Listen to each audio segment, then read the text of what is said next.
continuar. Hace un momentito decía que estamos en un ciclo que tiene como título Los tres caminos, ¿verdad? Tenemos como esta costumbre de ir llevando estas charlas en jueves como en una dinámica de ciclos, ¿no? Entonces estamos explorando estos, estos caminos, como digo, los tres yanas, tradicionalmente se les conoce como los tres yanas. Y lo que estamos haciendo es una exploración de la historia del desarrollo del budismo. Ajá. Fíjense, no es la historia del budismo, es la historia del desarrollo de esto que llamamos budismo. Entonces, ya hace unas semanas empezamos con este ciclo, como les decía, los tres caminos. Y pues bueno, el deseo de hacer este ciclo, el por qué hacerlo, nos parece importante conocer precisamente el desarrollo de la tradición budista, cómo se ha venido llevando a cabo, porque por un lado, me acuerdo que decía Sadayot, y creo que también es la experiencia, me parece que general, si eres nuevo, si jamás has entrado en contacto con alguna comunidad budista, ver desde fuera a los budistas es como muy confuso, ¿verdad? Como que no es algo que tenemos en nuestro radar cultural, social, histórico, ¿verdad? Entonces, desde muy afuera pues vemos como imágenes de regularmente monjes, pero además son monjes que están vestidos de maneras diferentes. Y lo mismo puedes ver a alguno meditando en la espesura del bosque, que a otros que están en grupo haciendo una ceremonia con cantos como muy raros, como muy guturales, ¿no? Con instrumentos como muy extraños, o gente haciendo ofrendas, ¿no? O algo parecido a una petición de inciensos, ¿no? Y pues también vemos diferentes expresiones artísticas, ¿no? Diferentes formas de escultura, de pintura, arquitectura, ¿verdad? Vemos por ahí, si pensamos en budismo, podemos pensar en un templo zen, tal vez, ¿verdad? Un jardín de estos jardines de arena con piedras y una planta, ¿no? Como muy curioso. O todos estos templos súper recargados de imágenes y de velas y de incienso, etcétera, ¿no? Es muy difícil, si no sabes nada de budismo, tener una aproximación con todo ese mosaico, ¿verdad? Y por otro lado, si ya tienes como cierto camino recorrido, pues de repente puede ser, no sé si alguno de los mitras que está por aquí, o los más asiduos, les ha pasado que llega un momento en que puedes verte en la situación como de no tener mucha claridad, cómo ir integrando diferentes enseñanzas, ¿no? ¿Cuáles son Theravada? ¿Cuáles son Mahayana? Entonces, ¿cuáles son las buenas? Entonces, ¿me tengo que venir con las más recientes o con las más antiguas? La podemos ver en la situación de repente como estar brincando, ¿verdad? De una enseñanza a otra, de una práctica a otra, sin tener como una línea muy clara, ¿verdad? De cómo podemos ir llevando a cabo nuestra práctica y cómo con esa línea podemos ir recurriendo a diferentes textos, prácticas, etcétera, ¿verdad? De manera de que nos podamos ir por un caminito que nos lleve a tener una práctica pues bien orientada, bien integrada, ¿no? Por eso se nos ocurrió hacer esta exploración eh, de esta manera. Y la idea es, como decía, el objetivo de todo este ciclo es hacer una especie como vuelo de pájaro, ¿no? Para que al final podamos tener una comprensión de cómo se ha venido desarrollando esta tradición y incluso dónde nos encontramos ahora, ¿no? Esta comunidad budista Triratna en Cuernavaca, en todo este panorama súper amplio, ¿dónde se encuentra? ¿Verdad? ¿Qué está pasando aquí? Bueno, entonces decía que en el desarrollo histórico del budismo, como desde un principio lo hemos venido mencionando, se pueden reconocer, voy a decir así provisionalmente, tres grandes momentos, ¿no? Tres grandes momentos que de forma tradicional se les nombra yanas, los tres yanas, tal vez lo han escuchado por ahí. Entonces, lo voy a escribir por acá. La palabra jhana, literalmente, casi que literalmente, así como suena, jhana, se traduce como camino, quiere decir camino. Déjame cambiar de plumón.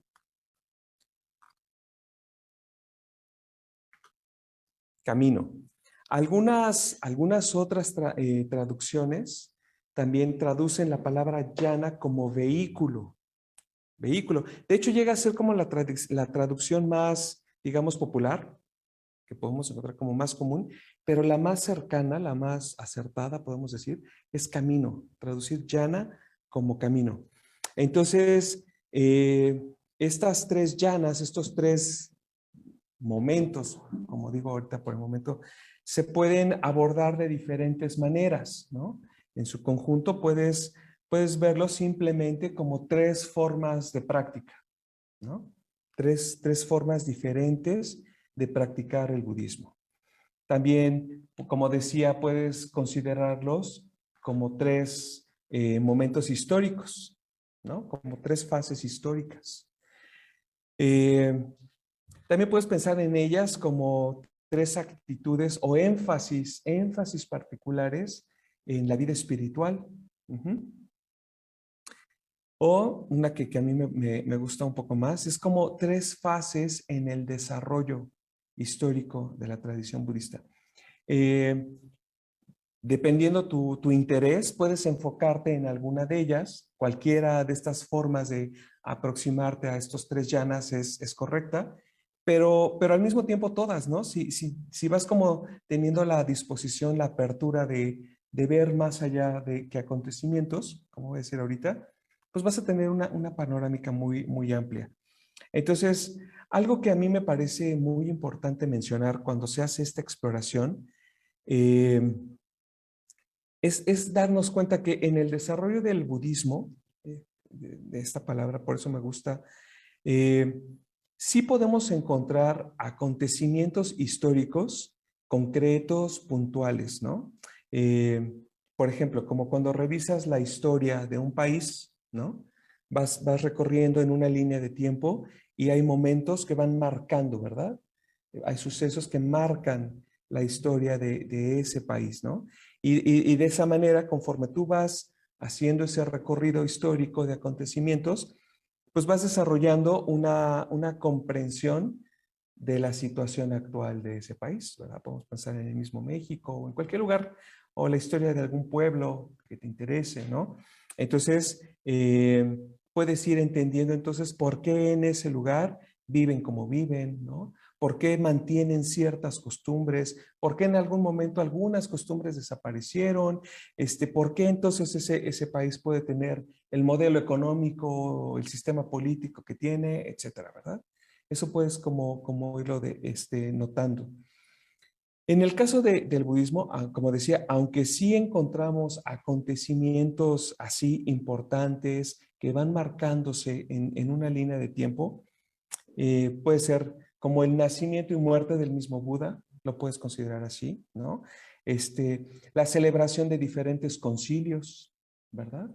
Hay diferentes momentos en que los practicantes se han reunido para a ver dónde estamos y qué sigue, ¿verdad? Hay momentos así como esos históricos, muy puntualmente marcados. Eh, y aunque podemos seguir esa línea de acontecimientos, no son esos acontecimientos puntuales en sí mismos lo que le han venido dando sentido y dirección al desarrollo de esto que llamamos budismo. Eh, lo que le da sentido y fuerza al desarrollo del budismo es ver cómo a lo largo de todo este devenir del tiempo se han venido desenvolviendo, ¿verdad? Se han venido abriendo formas de comprensión de la vida espiritual a partir de las enseñanzas del Buda. Eso es lo que va marcando estos cambios, podemos decir, este surgimiento de estos diferentes momentos en todo el desarrollo de la práctica budista. Ajá. No es poner el foco en el concilio fulano de tal, que ocurrió en tal época, y esta es la lista de los que estuvieron, y entonces por eso ahí está, ¿no? El sentido está en la comprensión de los practicantes, de lo que es la vida espiritual a partir de las enseñanzas del Buda, y cómo sostener esta práctica a lo largo de los milenios ha venido permitiendo que como digo, que se develen, que surjan, ¿no? A la conciencia de los practicantes, la comprensión de aspectos puede ser como cada vez más sutiles, ¿no? En alguna de las sesiones, al inicio, Sadayoti hablaba incluso, pudieras pensar como de manera integral, ver toda la historia del budismo y ubicar cómo estos tres momentos van precisamente llevándonos desde los principios, en ir estableciendo los fundamentos con el primer movimiento y cómo en el segundo movimiento surge un nivel de sutileza y de comprensión, que es de lo que voy a intentar hablar ahorita, que entonces refresca, renueva, ¿verdad? Y surge algo, ¿verdad? Con más énfasis, etcétera. Ahora, algo que también es interesante es que estos diferentes momentos en el desarrollo del budismo no han venido uno a derrocar al anterior y tomar su lugar, ¿verdad? Ahorita en la presentación voy a explicar un poquito más esto, ¿no? Sino simplemente son como movimientos, se puede decir, como olas que van llegando, ¿verdad? Y que toman como base lo que ya está para dar un impulso nuevo y renovador a la práctica. Entonces, eso me parece que es importante, como poder cambiar la manera de ver el desarrollo histórico del budismo, ¿verdad? Ahora, por supuesto, como decía, de acuerdo a tu interés, te puedes enfocar en los acontecimientos históricos, ¿está bien? Pero el sentido que queremos darle con esta exploración en este ciclo es más el segundo, ¿no? Como decía ahorita. Entonces, bueno, creo que no puse aquí cuáles eran estos yanas, ¿verdad? Déjenme. Ok. Entonces, bueno, de este modo, los tres yanas que hemos venido explorando, si alguien no los conoce, no los ha escuchado, voy a poner ahorita entre comillas, el Hina Yana, el Mahayana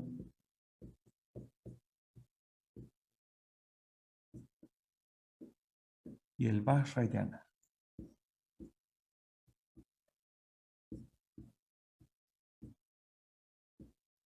Entonces, como ven, pues todos terminan en yana, ¿verdad?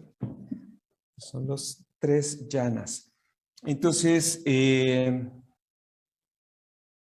los tres caminos, ¿verdad? Tenemos el Hinayana, que las comas se deben a un tema del que voy a hablar hoy. Tiene un tonito como peyorativo, ¿no? Porque surge este nombre a partir de un sentido de crítica del siguiente movimiento, que es el Mahayana. Entonces, una manera, digamos, un poquito más, digamos, apropiada, más respetuosa de referirse a este primer momento puede ser como Sutrayana o Shravakayana. Shravakayana.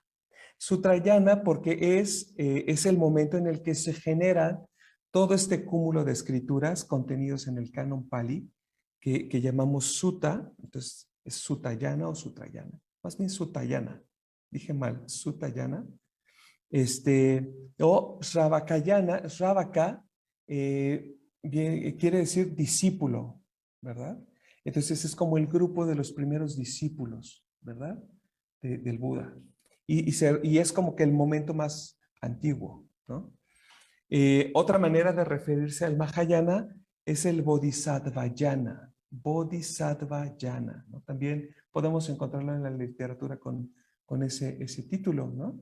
Y voy a hablar porque Bodhisattva Yana, el camino del Bodhisattva.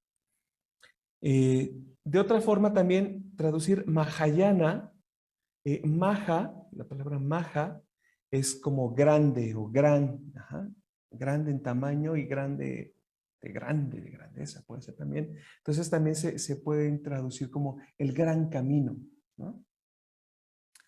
Y el Vajrayana también se le conoce como Tantrayana o Mantrayana, por los énfasis de práctica, ¿verdad?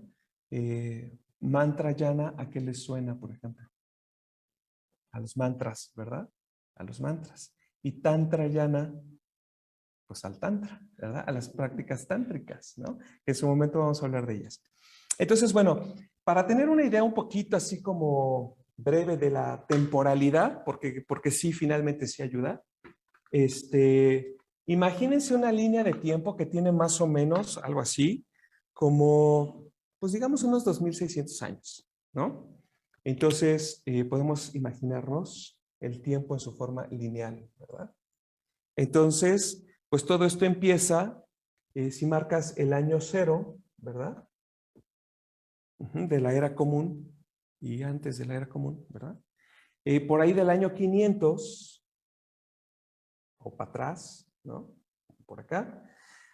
Bueno, pues es toda esta etapa de vida del Buda, ¿verdad? 500 años, por ahí. Pues es la época en que el Buda logra el despertar, ¿verdad? Y comienza todo este periodo de, pues más o menos unos 40 años, poco más, de ministerio en los que se dedica a compartir precisamente su experiencia del despertar con los primeros discípulos, los primeros monjes que iban con él para todos lados y bueno, con los que compartía sus enseñanzas, vamos a decir. Entonces, después de un tiempo, cuando el Buda muere, por ahí después, unos años después de su muerte, de su parinirvana, algo por ahí como más o menos en el año 404, ocurre el primer concilio budista, ¿verdad? Después de un tiempo de que el Buda murió, los practicantes encontraron la necesidad de reunirse para llegar a un acuerdo, ¿verdad? Es decir, a ver, cómo establecer de alguna manera un poco más sistemática esto que llamamos práctica, ver cómo recoger las enseñanzas del Buda como para poder ir adelante. Me estoy dando cuenta que se me olvidó una hojita. ¿Te la puedo encargar, Moksharati? Ahí del escritorio, en la tablita. Dejé ahí una hojita. Una parte de mi acordeón, chavos. Es que tengo mala memoria. Entonces, en ese concilio se reúnen, ¿verdad? Como para recoger tres aspectos importantes. Bueno, básicamente dos. Uno, ponernos de acuerdo qué es la doctrina. ¿Cuáles son las enseñanzas del Buda? Y a ver, que estemos de acuerdo todos con que esto fue lo que el Buda enseñó. Entonces, para ello, invitaron a Ananda, que fue el primo del Buda, ¿no? Entonces Ananda llegó y, y recitó todas las enseñanzas del Buda, se dice. Gracias. ¿Es esta? No, es la otra. Pues sí, déjamela, perdón. Perdón. Entonces, bueno, ahí recoge Ananda es otro. Ananda recita todas las enseñanzas del Buda. Y por otro lado, también establecen las pautas de disciplina, ¿verdad? A ver, entonces vamos a ponernos cómo vamos a comportarnos, cómo debe de comportarse, cuáles son los principios. Gracias, amigo. ¿Cuáles son los principios éticos de conducta de un practicante budista? Entonces, ahí se establecen estos dos, todo esto que conocemos como el canon Pali, ¿verdad? Eso es el conjunto de las escrituras en las que están enmarcadas la doctrina, ¿verdad? el Vinaya, que es las pautas de conducta y ética, se puede decir, para la vida monacal. Y hay un tercer elemento que es el Abhidharma o Abhidhamma, ¿verdad? Y que es todo un estudio, un intento de sistematizar la experiencia y las enseñanzas budistas para tener como toda una serie de listados de los elementos elementales de todas las enseñanzas y los eventos mentales. Ahorita voy a hablar un poquito más de eso. Entonces, bueno, eso ocurre en ese primer concilio y a partir de ahí se establece esto que conocemos como el Hinayana, de manera, digamos, como formal, ¿no? Arranca el Hinayana. Acá, aquí. Entonces, después de unos años, muchos años, empiezan como a surgir otros grupos, pues digamos, comunidades de practicantes, ¿verdad? Que empiezan a tener ciertos énfasis y ocurren varios concilios a lo largo de la historia. De manera así muy breve les voy a decir, por ahí del año 78, se calcula, ya este es el año 0, por aquí del año 78, digámoslo, ocurre el cuarto concilio. Aquí ya ocurre el cuarto concilio, en el año 78. Y de alguna forma en este concilio ya se reconoce como un movimiento tal cual, así ya de forma clara, el Mahayana. No quiere decir que haya empezado aquí, ahorita les voy a decir, pero ya se reconoce de forma clara como un movimiento, un grupo grande, importante de practicantes que tienen ciertos énfasis en su práctica. Entonces, y se reconoce como el Mahayana. Y ya luego por ahí, pues mucho tiempo después, por ahí del año 700, se reconoce ya de una manera así como muy clara y muy sólida el tercero de los yanas, que es el Vajrayana. Entonces, de alguna manera, en la línea del tiempo, pues es como el orden, se puede decir, en el que fueron apareciendo estos yanas. Entonces, déjenme ver mi acordeón, ¿dónde voy? Entonces, como decía, y el título de la charla de hoy es Los orígenes del Mahayana. Como decía hace un momentito, no hay como una manera así clara y establecida de decir, a partir de aquí, como decía ahorita, empezó el Mahayana. No. Para tratar de entender un poco cómo es que surge el Mahayana, es necesario sí tener presentes algunos rasgos de cómo vino caminando, cómo vino evolucionando la práctica budista, desde los tiempos del Buda hasta ese momento. Entonces,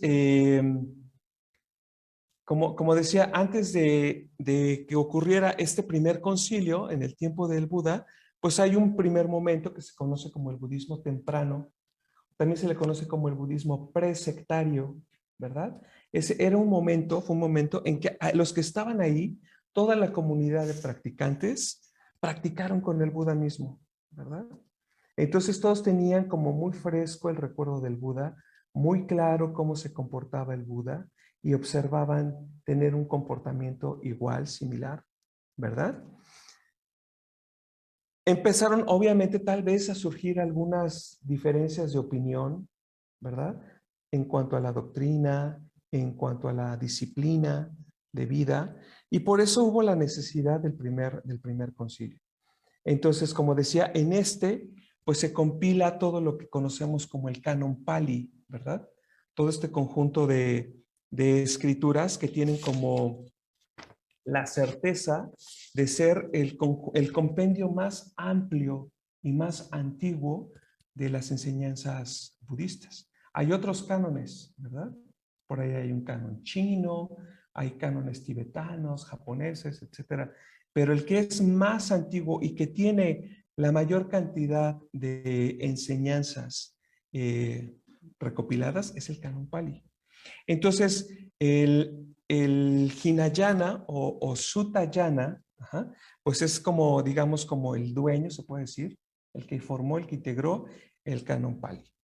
Y de alguna manera, en esta misma tradición, ellos ayudan a tener el registro claro de lo que podemos llamar las enseñanzas centrales, ajá, de toda la tradición budista, que son las cuatro nobles verdades, la coproducción condicionada, el sentido de karma y renacimiento, los preceptos éticos, las cuatro nobles verdades, el noble sendero óctuple, todo este ramo de enseñanzas que componen la doctrina budista, todas están compiladas en el canon Pali y les debemos a los practicantes de este primer movimiento poder tenerlos, poder contar con ellos. Ajá. Entonces, ahí está, ¿verdad? Un aspecto que es muy importante de la tradición hinayana, o de este camino, es precisamente el aspecto, digamos, conservador en cuanto a la doctrina y la vida monástica, ¿verdad? Que se estableció en el primer concilio. Los practicantes Theravada o Hinayana de hoy en día no admiten otras escrituras que no sean las del canon Pali, por ejemplo. Lo que hay es esto. Ajá. Y de la misma manera, el Vinaya, como está en el canon Pali, ese es el que ellos recogen y es el que ellos observan. Ajá. Otras reflexiones, otras observaciones posteriores, se puede decir, a la ética, simplemente no las consideran y son como muy conservadores en ese sentido. A lo que se estableció en el primer concilio. Algo que pues nos va a sonar como que pues no es exclusivo de ellos, es esta noción de que la liberación, en nirvana, se alcanza, se logra, liberándose completamente de dukkha por medio de la comprensión de las cuatro nobles verdades.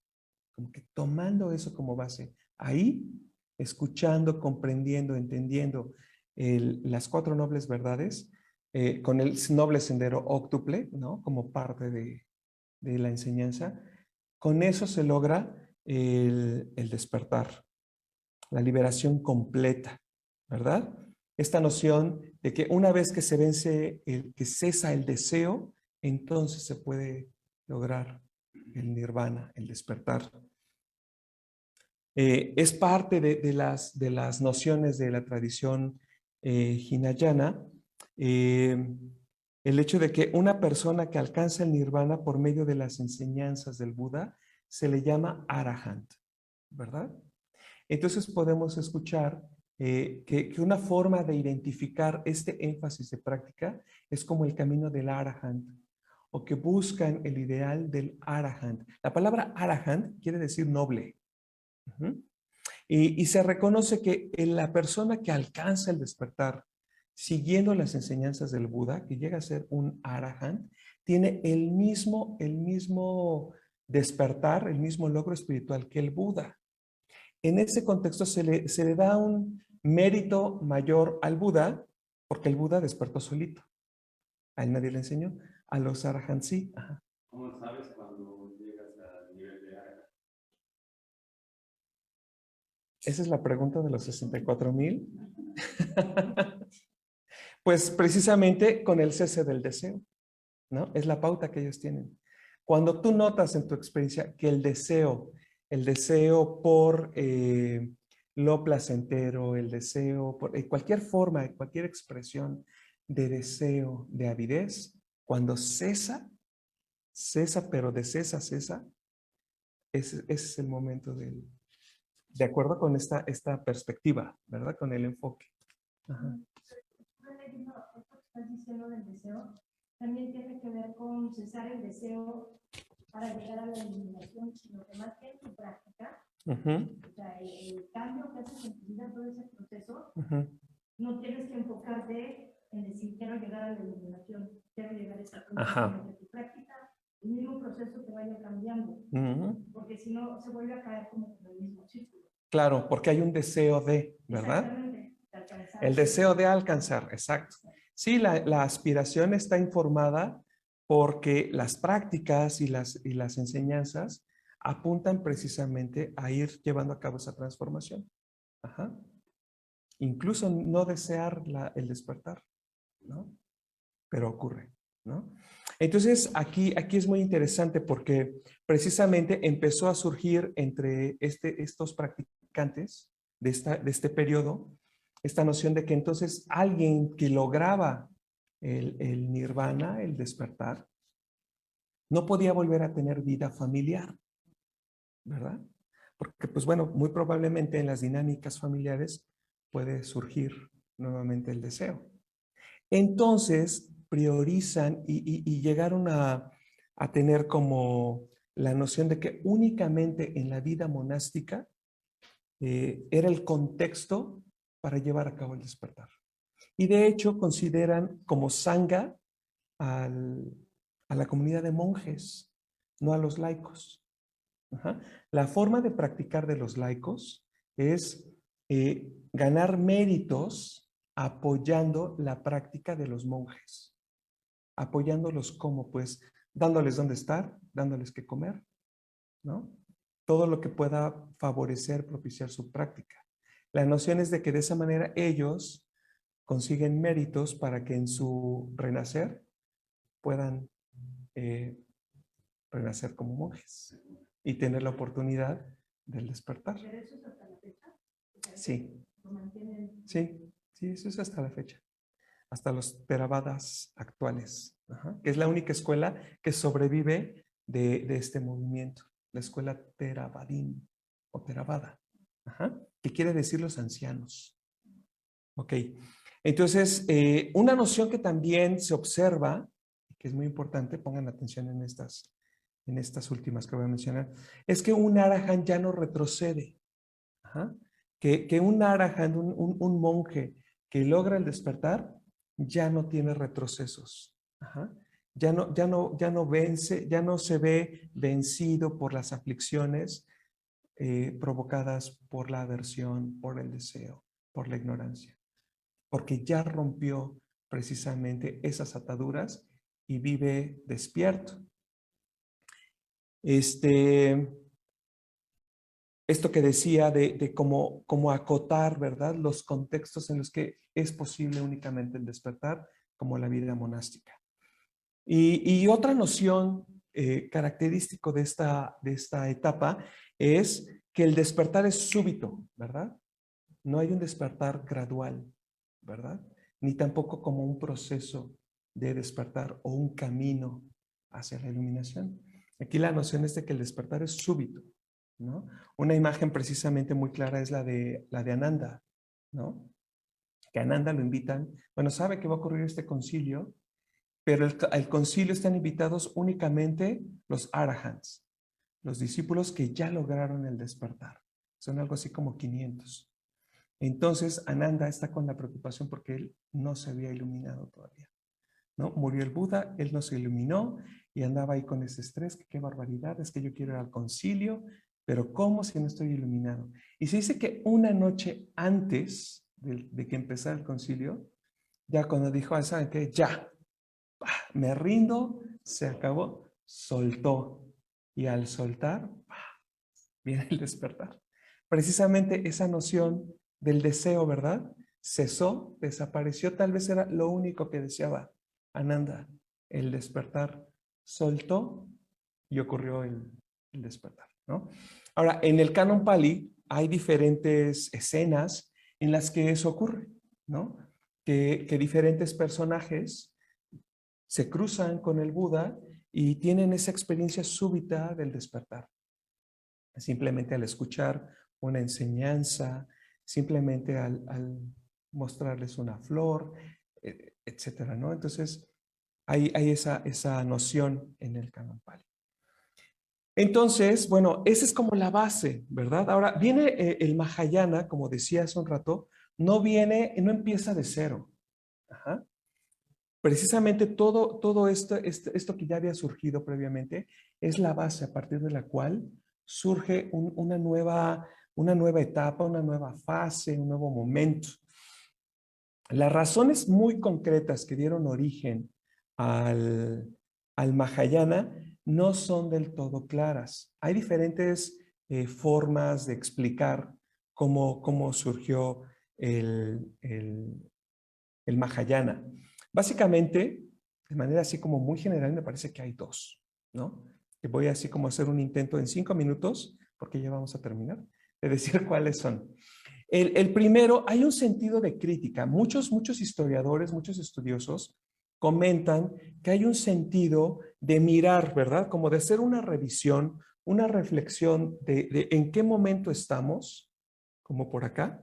Se dice que el Mahayana, quienes afirman, dicen que tal vez empezó como 100 años antes de la era común, ¿verdad? Y como por acá 100 años después, ¿no? Como en este periodo de tiempo, ¿no? Más o menos ubican como que pudo haber ocurrido en esa época. Entonces, siguiendo esa versión, es como a partir de una noción de mirar, ¿verdad? Cómo ha venido siendo la práctica y verla con un ojo crítico, ¿verdad? Crítico, no criticón, ¿no? Como decir, a ver, ¿qué es lo que está pasando? Y a ver, vamos a ir adelante. El otro aspecto, que se considera como causa es precisamente una comprensión más refinada sobre la naturaleza de la iluminación del despertar. Es como ir más allá de la inmediatez de la enseñanza, ¿verdad? Ahorita voy a hablar de eso. Entonces, siguiendo como la primera línea de explicación que dio origen al Mahayana, es como muy entretenida.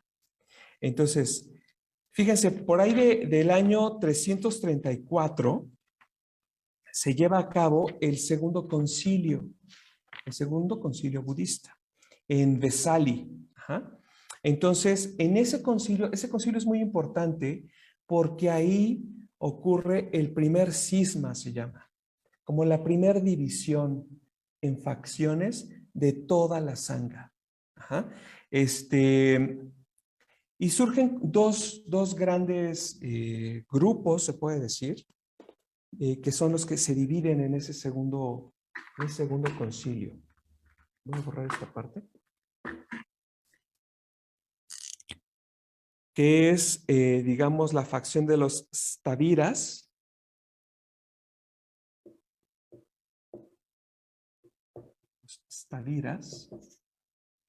Y los Mahasámgikas.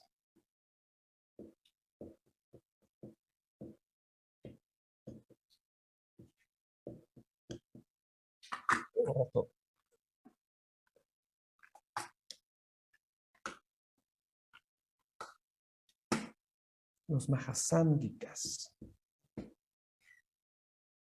Ok, entonces, ¿por qué se da la facción? ¿Por qué se separan?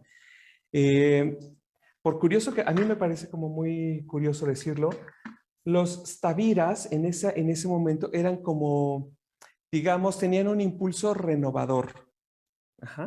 Esa renovación, ese deseo de renovación, consistía en hacer más estricta la observancia de la disciplina, ¿verdad? Y tenía que ver incluso con algunas pautas, como establecer si era apropiado o no que los monjes manejaran dinero, o cuál iba a ser la última hora del día para tomar alimentos, ¿verdad? Y cuestiones así como por el estilo, ¿no? Estrictas, duras, ¿no? Y los Mahasámgikas eran más conservadores en el sentido de decir, bueno, pues es que parece como que estamos bien, ¿verdad?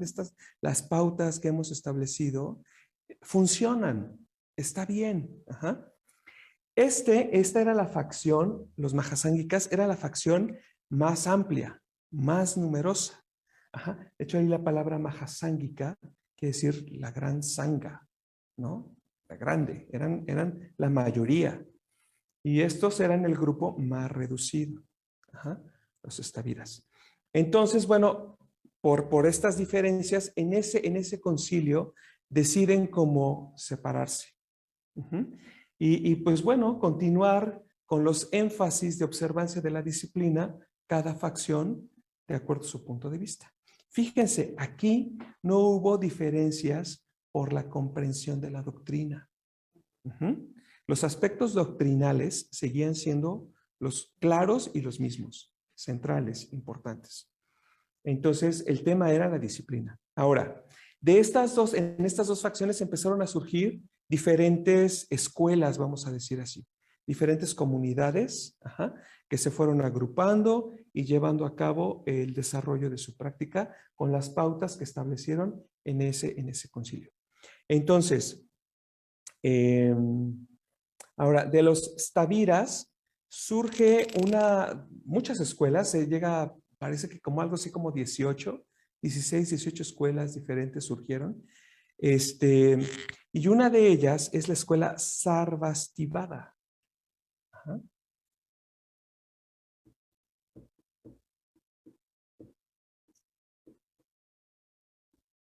La escuela Sarvastivada es muy importante por diferentes temas.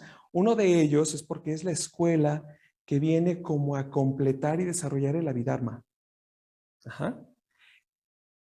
Pero bueno, pero también se considera que es una de las escuelas a nivel filosófico, se puede decir, que es base, punto de partida para lo que hoy es el Mahayana.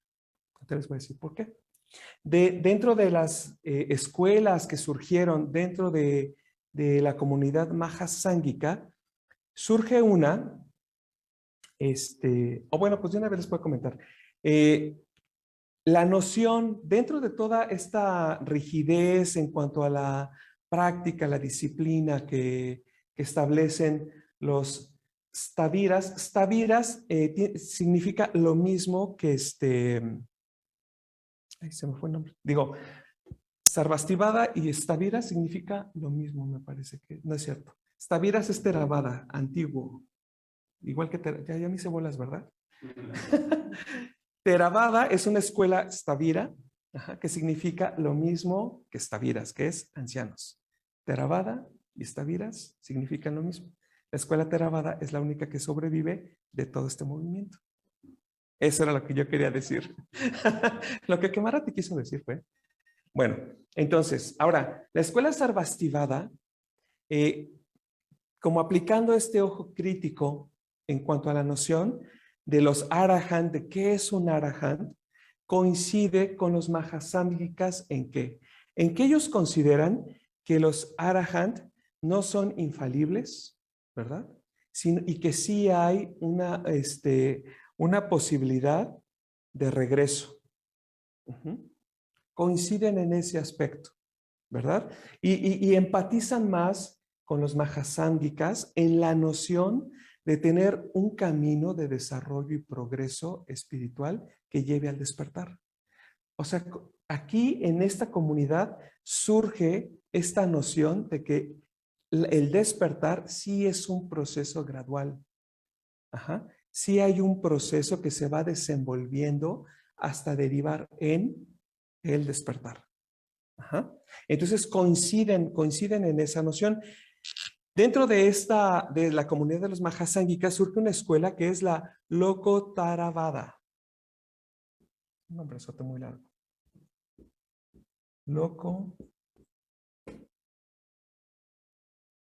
Lokottaravada.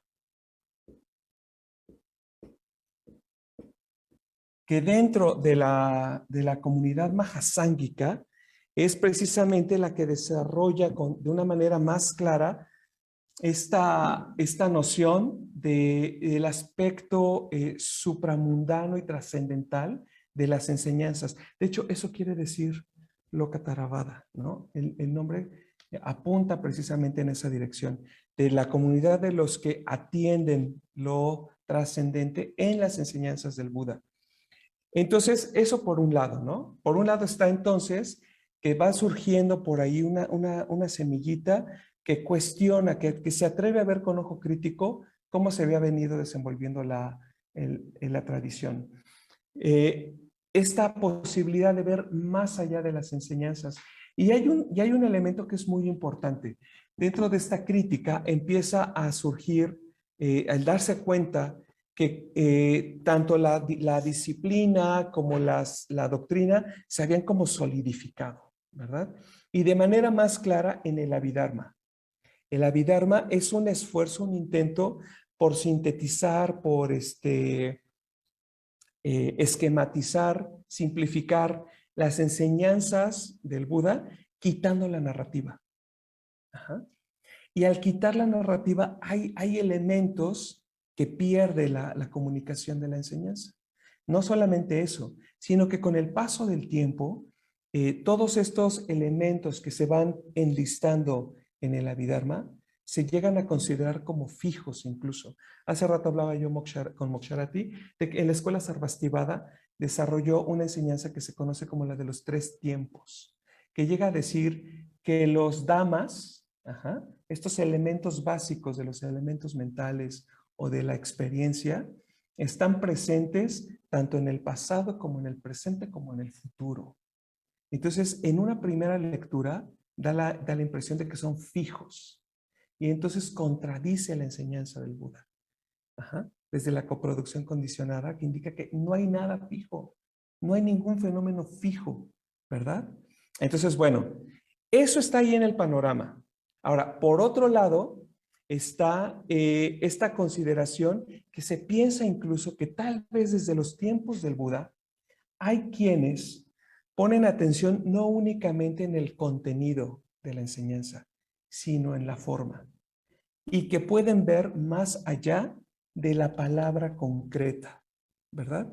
Pudiendo apreciar ciertos aspectos que son importantes. Y un aspecto que se vuelve central y que es de lo primero que brinca a los ojos de los practicantes es el sentido compasivo en la respuesta del Buda. Entonces, si tú te peinas diferentes escenas del Canon Pali, cada vez de que alguien llega a pedir una enseñanza, a pedir orientación, lo que sea con el Buda, en la respuesta del Buda es inequívoco ese tono compasivo. Entonces, esto se vuelve claro a los ojos de estos practicantes y dicen, la compasión. Y como les digo, empiezan como a trascender, ¿verdad? El lenguaje de las palabras y con este lenguaje de la intuición empiezan a percibir que hay otro orden, ¿verdad? Detrás, ¿no? Hay una escena en el Canon Pali donde el Buda está caminando con sus discípulos y recoge un puñado de hojas, ¿verdad? Y les pregunta qué piensan, que si ese puñado de hojas en comparación con todas las hojas del bosque son pocas o muchas. Y le dicen, no, pues obvio, ¿no? Pues son nada comparadas con todas las hojas que hay en el bosque. Entonces el Buda les dice, bueno, pues hagan de cuenta que este puñado, estoy parafraseando, son las enseñanzas que les estoy compartiendo y las hojas del bosque son todas las cosas que he podido comprender. Entonces, como un indicio, ¿verdad? Una probadita de que hay todavía más allá, ¿verdad? De que la enseñanza del Buda es algo así como una puerta de entrada hacia algo que ni siquiera puede ser nombrado, que no hay palabras que puedan describir qué es eso que el Buda comprendió. Entonces, sumando esta intuición, ¿verdad? Con esta comprensión, el ir distinguiendo esas sutilezas en la enseñanza del Buda, surge una intuición que se conoce como el ideal del Bodhisattva. El ideal del Bodhisattva, bueno, Bodhisattva es una palabra que se compone a la vez por 2. Y ya me voy a apurar, muchachos.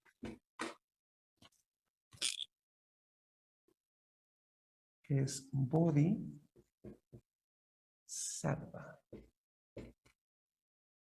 Vamos a escribir así como suena. Entonces está compuesta por 2 palabras. Bodhi y Sattva.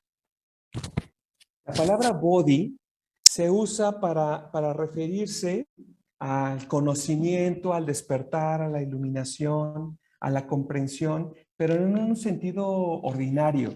No es comprensión en un sentido de, pues sí, ya comprendí por qué me duele la muela, ¿no? O sea, es una comprensión a nivel suprema, espiritual, de lo trascendente. A ese nivel se refiere, a ese nivel de comprensión se refiere la palabra bodhi. Y la palabra sattva quiere decir ser, simplemente ser, como un ser humano, como ser, un ser de cualquier naturaleza, un ser sintiente. Entonces, bodhisattva es un ser que todo lo que lo integra, todo lo que es, está apuntando hacia el logro del despertar, hacia el logro de la iluminación. Que completando esto con la percepción de la conducta del Buda, este aspecto compasivo, se completa esta noción del ideal del logro del despertar por el beneficio de todos los seres. Entonces surgen a partir de esa nueva noción toda una serie es como una explosión que surge, ¿no? De énfasis y aspectos de práctica que se vuelven muy, muy importantes, ¿no? Se empieza entonces a poner énfasis en el aspecto compasivo de todas las prácticas, ¿verdad? De todas las prácticas. Desde la meditación, ¿verdad? Ir encontrando cómo se va surgiendo, cómo se va trabajando la emoción positiva, ¿verdad? La capacidad de ser empático con nosotros, ¿verdad? La importancia de poderse reunir en contextos de comunidad para practicar juntos, ¿verdad? Del apoyo y de la reflexión compartida. Entonces, el ideal de Bodhisattva surge no como una ocurrencia, sino como una percatación de observar y atender la enseñanza y al Buda mismo. Entonces, es como si rompieras la separación entre forma y contenido en las enseñanzas del Buda. Es como darte cuenta que todo lo que está contenido ahí, todo es enseñanza, ¿verdad? Surgen una serie de textos, ¿verdad? A partir de ello. Con estas intuiciones surgen una serie de textos que se conocen como sutras, los sutras del Mahayana, de los cuales pues hay muchos que son como muy, muy importantes en toda la comunidad budista, como el Sutra del Corazón, el Sutra de la Luz Dorada, el Bodhicharyavatara, ¿no? Una serie de textos en los cuales precisamente son bodhisattvas, los que en el drama en el que están elaborados enseñan a arahants, ¿verdad? Como para hacerles ver que esa noción que tienen ellos de conocimiento del Dharma está limitada y que hay más allá todavía. Es muy interesante notar ese aspecto constante en todos los textos del Mahayana. Este énfasis de lograr el beneficio de todos los seres es constante en todos los practicantes Mahayana. Surge toda esta dimensión arquetípica y cósmica, ¿verdad? De los practicantes y del beneficio de todos los seres, ¿verdad? Surgen estas figuras de Budas y Bodhisattvas, ¿verdad? Que encarnan, que personifican cualidades de la mente iluminada de manera como muy concreta, ¿verdad? Precisamente por este lenguaje y esta aproximación intuitiva y de acercamiento con lo trascendente, todo este impulso devocional encuentra expresión en la práctica de rituales y de ceremonias. Y también surgen otras escuelas, ¿verdad? Que van profundizando en aspectos de este nuevo énfasis, el ideal del Bodhisattva, ¿no? Surge la escuela Yogacara, la escuela Madhyamaka, la escuela Tathagata Garbha, ¿verdad?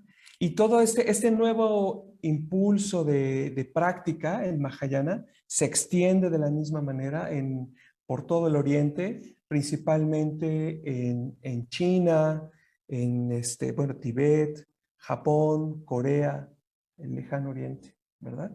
Y va teniendo énfasis, ¿verdad? Surge lo que es la tradición Zen o Chan, por ejemplo, ¿verdad? La tradición de la tierra pura, etcétera, ¿no? Muchas otras que vamos a explorar en las siguientes sesiones en las que nos acerquemos a ver los detalles del Mahayana. Parece que hablé más del Theravada que del Mahayana, pero de alguna manera es que es así, ¿no? Los orígenes del Mahayana están en el mismo Theravada.